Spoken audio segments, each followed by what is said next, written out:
अस्सलाम वालेकुम गाइस। इस वीडियो में हम रेगुलर एक्सप्रेशंस का टॉपिक कंटिन्यू करेंगे और आज थोड़े से टेक्निकल सवाल डिस्कस करेंगे।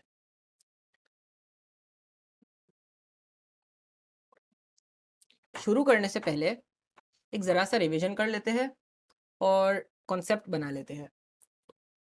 अगर मैं लिखता हूँ ए बी स्टार, इसका क्या मतलब है? पहले तो आपको स्टार का मतलब पता होना चाहिए। स्टार का मतलब ज़ीरो हो सकता है ना, मतलब ये पूरी एक्सप्रेशन ज़ीरो हो सकती है। अगर ज़ीरो होता है उसका मतलब एप्सिलॉन। एप्सिलॉन मतलब होता है null. For null we can use epsilon. इसका मतलब ये हो सकता है ए b, if I make it two it can become a B A B A B A B A B and so on. इसका ये मतलब है, इसमें हम बी ए ये रॉन्ग हो जाएगा, ये पॉसिबल नहीं है इस एक्सप्रेशन में। ये आपको चीज याद रखनी है। Second thing, if I place A plus B star, what does this mean? इसका मतलब if I make it null it can become epsilon. This is okay for both of them, but इसका मतलब मैंने आपको फर्स्ट लेक्चर में कहा था, जब यहाँ पे डॉट होता है, if I don't place dot, आपको समझ जाना चाहिए कि बीच में डॉट है, क्योंकि नॉर्मली हम नहीं लिखते, क्योंकि ऑब्वियस होता है कि अगर दो लेटर साथ है तो बीच में मल्टीप्लिकेशन का साइन है, तो नहीं लिखते नॉर्मली। ए बी अगर साथ है इसका मतलब a and b, dot means and plus sign means और। So when there is an and between, that means both are important. If इसमें से एक भी आएगा तो दोनों साथ आएंगे, ये इंपॉर्टेंट होता है। जब प्लस साइन होता है इसका मतलब और। अगर मैं इसको नल बना देता हूं तो नल तो है, और का मतलब है एक दफा में ए आ सकता है और एक दफा में बी आ सकता है, और फिर बी ए ए बी कोई भी किस्म का कॉम्बिनेशन आ सकता है, ए बी बी। फर्स्ट टाइम में मैं अगर इसको आपको थोड़ा इलेबोरेट करके समझाता हूँ, if I make it A plus B and if I make it three, instead of star में आपको समझाने के लिए यहाँ पे लिख देता हूँ three, and in the first time I take an A, in the second time, because plus का मतलब तो और है ना, फर्स्ट टाइम में मैंने क्या लिया ए, सेकेंड टाइम के लिए ऊपर थ्री है ना, सेकेंड टाइम के लिए मैं लेता हूँ B, because A and B I can take any of them, I am taking a B, and in the third time I am taking B again, B. So जब A plus B हो जाता है ना, तो any combination is possible, ये याद रखना। और जब ए डॉट बी होता है तब एनी कॉम्बिनेशन पॉसिबल नहीं होता, सीक्वेंस इंपॉर्टेंट हो जाती है, ए बी इंपॉर्टेंट हो जाता है। तो ये कॉन्सेप्ट आपका स्ट्रांग रखना, तो इससे आपके आगे वाले क्वेश्चंस हो जाएंगे, बस ये कॉन्सेप्ट आपका स्ट्रांग होना चाहिए। तो इस कॉन्सेप्ट को लेते हुए हम क्वेश्चन शुरू करते हैं। क्वेश्चन ये है,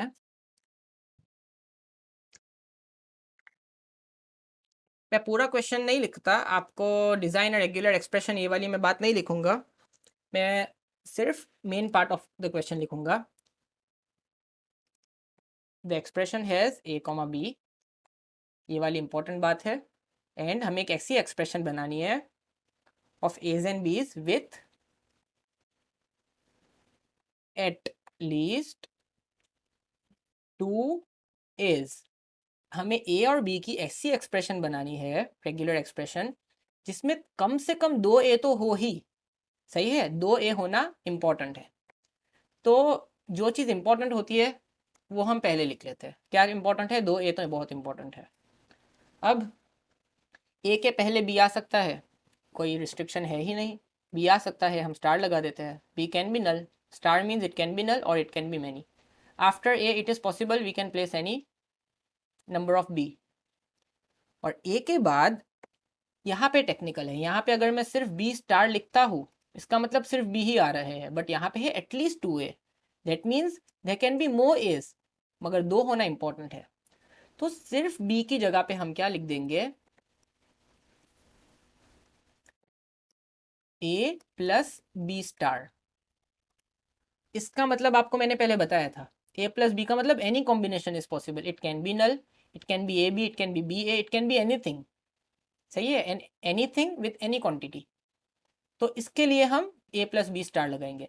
यहाँ पे पहले अगर हमें बी लिखना है, it's possible our expression is starting from A, तो इस वजह से हमने पहले बी स्टार लगाया। It can be null, we can make it null. It's possible after A we have another A, we can make it also null. And then after 2a we want another A also, we can take an A from here. तो ये हमारी string भी possible होगी। तो any string आप बना के देखो, एनी स्ट्रिंग सेटिस्फाई हो जाएगी। मैं एक ऐसे ही एक स्ट्रिंग लेता हूँ example, let's take a string A B B A B A. Okay, अभी यहाँ देखते हैं, इसको हम यूज करते हुए बनाने की कोशिश करते हैं। ये है regular expression. What is the first thing, will take the B null, हमने बी को नल ले लिया। Then will take an A from your, from this we are taking an A. Then again B star, how many B do we want, we want 2 B's. B star में से हम तो any number of बीज ले सकते हैं, 2 B's ले लिए। Then we want an A ले लिया। अब we want after this A we want B an A. तो बी के लिए अब हम इसमें जब आ जाते हैं, we can take any combination. In the first time we are taking A और B, we are taking a B. In the second time we are taking an A. So our expression is satisfied. आप कोई भी ऐसी expression ले लो जिसमें 2 ए तो हो। Okay, अगर मैं यहाँ पे एक अनदर एग्जांपल लेता हूँ जिसमें I am just placing 1 A and 3 बीज, तो ये नहीं बन सकेगी हमारे इसमें से। देखो, पहले तो I am taking it a null. Okay, null ले लिया, first A. After this A I want 3 Bs, I can take 3 Bs from this B. But after this मुझे एक ए पुट करना इंपॉर्टेंट है, because there is no star sign, this A is important. तो अगर मैं एक wrong string रखूंगा तो वो सेटिस्फाई नहीं होगी। तो this shows that our regular expression is correct. Let's do another question. इस क्वेश्चन में ये हम लिख लेते हैं, the string can have a और b। और दूसरी बात जो है इंपॉर्टेंट बात, वो है नो डबल लेटर्स। हमें एक ऐसी स्ट्रिंग बनानी है जिसमें डबल लेटर्स साथ ना हो। पहले तो डबल लेटर्स का मतलब समझ लो। डबल लेटर का मतलब क्या है कि a should not come, B and B should not come. It is possible you can do A, B, A. This one is right. A, B, A, B. This one is correct. You can also start from B, B, A, B. This one is correct. But B, A, B, B. This will make it wrong. सही है? तो ये concept इस question में चाहिए, no double letters. तो जब हम डबल लेटर्स की बात करते हैं तो इसका ऑपोजिट सोचो। डबल लेटर्स का ऑपोजिट क्या होगा जो इसको हमारी रेगुलर एक्सप्रेशन को करेक्ट करेगा? अगर मुझे चाहिए कि डबल लेटर्स ना हो तो इसका मतलब क्या है? अगर ए आए तो उसके बाद क्या आना इंपॉर्टेंट है? बी। अगर बी आए तो उसके बाद क्या आना इंपॉर्टेंट है? ए। तो इस सवाल को करने के दो तरीके हैं, मैं एक समझाऊंगा उसके बाद दूसरा तरीका समझाऊंगा। दोनों सिमिलर है। मैं अज्यूम करता हूँ कि मेरा एक्सप्रेशन ए बी हो, सही है, ए बी हो और इसके ऊपर मैं स्टार प्लेस कर दूँ, A B A B A B, this will repeat. But यहाँ पे पॉसिबिलिटी नहीं है कि ए बी बी बी आ जाए। तो ये तो वैसे करेक्ट हो गया, मगर what if I want my string to start from B? मुझे चाहिए कि मेरी स्ट्रिंग स्टार्ट हो बी से, सही है ना? पॉसिबल है कि बी से भी स्टार्ट हो सकती है। अगर मैं इसको ये सिर्फ बी रहने देता हूँ उसका मतलब every time it will start with B. But I want to make it possible कि पॉसिबल हो कि बी से स्टार्ट हो या ना भी हो। ना हो, for nothing what do we place? We place a null sign. This is null. It can be B, it can be null. ये हो गया। So what does it mean? My string will start with B and A, B, A, B, A, B, A, B, A, B. Or my string cannot start with B, it can start with null. So that means my string will start with A, B, A, B, A, B. Now इसमें एक चीज है कि मेरी string end किससे होगी? B. But possible ये भी है कि मेरी string end A से हो रही हो, जैसे B, A, B, A। यहाँ पे end A से हो रही है, start भी A से हो रही है। A से end करने के लिए क्या करेंगे? जैसे हमने यहाँ पे किया था, पॉसिबल है कि ए आए, पॉसिबल है कि ना भी आए, उसके लिए मैंने नल कर दिया। अब अगर आपको क्वेश्चन हो कि मैंने यहाँ पे स्टार क्यों नहीं प्लेस किया, यहाँ पे क्यों स्टार नहीं प्लेस किया, तो उसका जवाब ये है, if I place a star over here it means there can be multiple B's together, B आ सकते हैं। If I place a star over here it means there can be multiple A's, but my question is I don't want multiple A's और B's together. इस वजह से हमारी ये expression correct हो जाएगी। There is one more way you can do the question.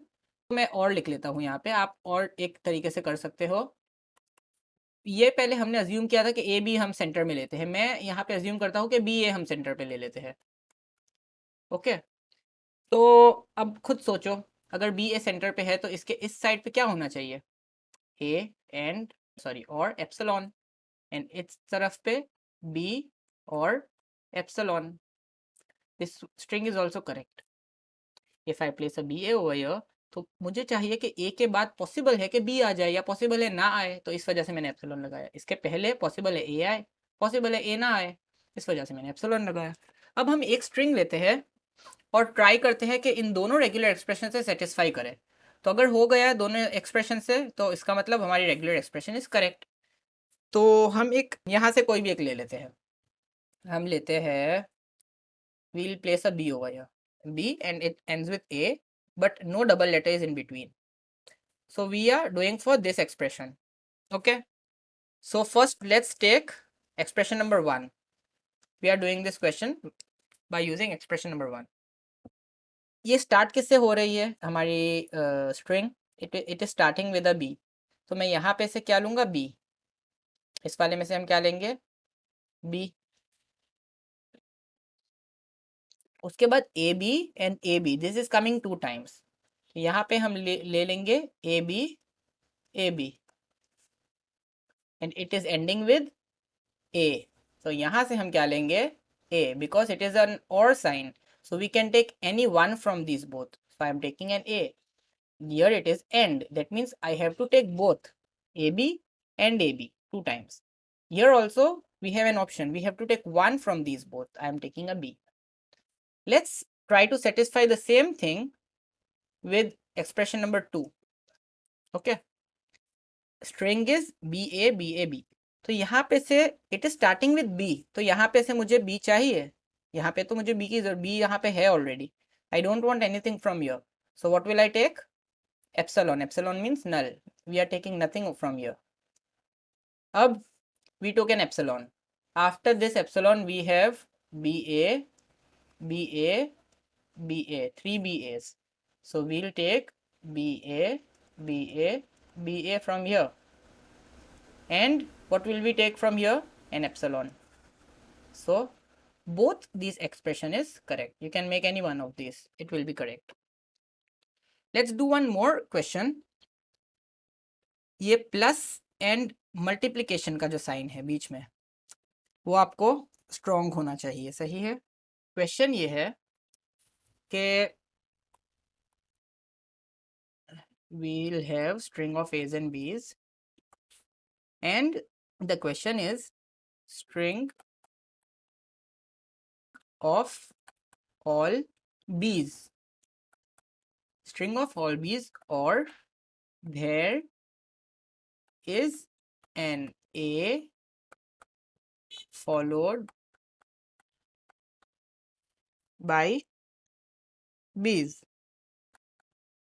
इससे क्या समझ आता है, पहले आपको यहाँ पे इसको मार्क करना है, there is an or sign in between, and what do we know about or means plus sign. तो हमें ये तो पता चल गया कि हमारी दो डिफरेंट रेगुलर एक्सप्रेशंस बनेगी जिसके बीच में और होगा। पहले हम इसके लिए बना देते, this is very easy, string of all बीज, मतलब एक ऐसी स्ट्रिंग जिसमें सिर्फ बी ही हो और कुछ ना हो। तो इसके लिए हम क्या करेंगे, we can place B star. हम ऐसे तो बी स्टार प्लेस कर सकते हैं, मगर स्ट्रिंग ऑफ ऑल बीज मीन्स हमें बी चाहिए, कम से कम एक बी तो हो ही। तो कम से कम एक बी अगर यहाँ पे मैं बी स्टार लगाता हूँ तो it means it can be null, but I want at least one B तो हो, because string has all Bs, so I place a B over here. इसका मतलब कम से कम एक तो होगा, उसके बाद आप मल्टीपल बीज ले लो जितने भी आपको लेने हो। अब ये वाली एक्सप्रेशन हमारी सेटिस्फाई हो गई। Now we have to make this, and what do we place in between? A plus sign. Plus there is an A followed by B's. अगर एक ए हो तो उसके बाद बी होना लाजमी है, तो बी होना लाजमी है फॉलोड बाय बीज। मतलब if I place a star that means it can become null, तो मेरी एक्सप्रेशन ऐसे भी बन जाएगी only A which will become wrong.